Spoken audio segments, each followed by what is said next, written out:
Emosyonal ang mga magulang ng ilang batang tinurukan ng Dengvaxia nang humarap sila sa pagdinig ng Senado kanina. Buhay pa yung anak niyo? Opo, hinihimatay na po siya. 3 times na po siyang hinihimatay.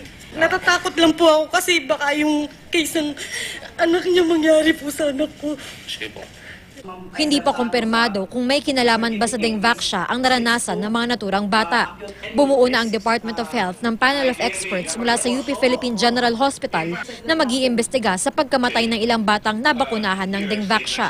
They would like to look at the causality of Dengvaxia to the reported deaths. So we don't know whether the causality is a direct association or indirect association. Sabi ng Sanofi Pasteur, ang kumpanyang gumawa ng Dengvaxia, wala namang naitalang pagkamatay na may kinalaman sa Dengvaxia sa kanilang clinical trials sa iba't ibang bansa.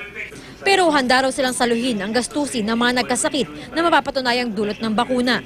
We have high ethics and obviously should there be any case related to vaccination, be it death or any other case, we will shoulder the cost if there is a causality that has been demonstrated through scientific evidence. Dumating sa pagdinig si dating Health Secretary Enrique Ona na pinalitan ni Secretary Janet Garin.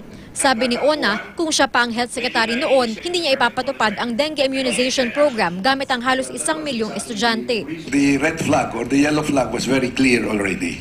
Ibig kong sabihin, dapat pag-isipan mo ng husto kung i-implement mo yun. If I were the Secretary of Health, I would not implement it in that extent.